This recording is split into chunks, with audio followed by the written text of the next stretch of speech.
نواز شریف کدے جے نواز شریف اگاں تان کے راکھ بدوکڑی تو بیجا کیتی ہے رانا یکی میں پھدریا کتوں ٹریننگ لیندے رہے ہو دو میں ہیں کتوں ٹریننگ لیندے رہے ہو اور سامنے رکھو بدوکڑی اور نہ ہے جے یک دم پونا مولوی الرٹ ہو جا مولوی الرٹ ہو جا سانے گل آکھیے میاں شکار کرن جانا ہے وہ تو لالیاں مارنیاں نے تو کو چڑیاں ایتھے تو آگے سان بارڈر تے ڈاک چڑیا کو خیر ہے اپنی جے کو تیری قبضے والی دشمنی ہے نا تو آپ لڑ لے سمجھ آ گئی میں چلوں شیخ رشید آ جاؤ نا مولوی آ رانا چلیے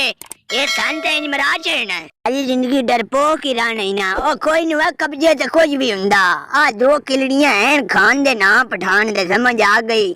آ جڑے اگاں بیٹھے نے پتہ نہیں کی انہاں دی ذات سے کوئی پتہ نہیں جنے ساڈے نے قبضہ کیتی بیٹھے نے نہ ٹھیکے دے دتا آیا پٹھان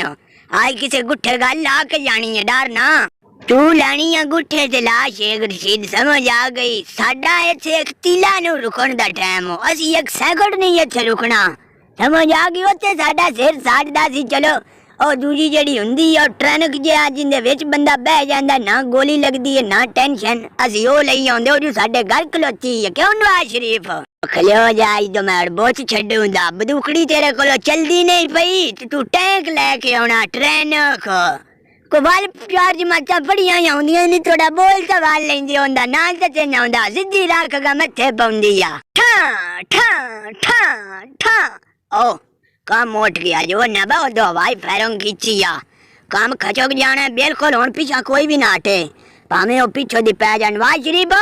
سیدھی کر دے ایک وائی فائر کر ختم ہی رانا او میں سیدھی دا تاں کرائیں دے وچ گولیاں کتھوں پوندیاں یہ مینتے بھی کوئی نہیں پتہ گولیاں کتھوں عمران خان گچنیاں نے شیخ رشید گولیاں میرے جیب وچ نے جے تاکہ تپا دے وچ میں پہ سوچدا ہوں بھئی یہ بجو نیچے بھی سارے نال لگے لگ جانا چلو این تے میاں سن بچاوے دا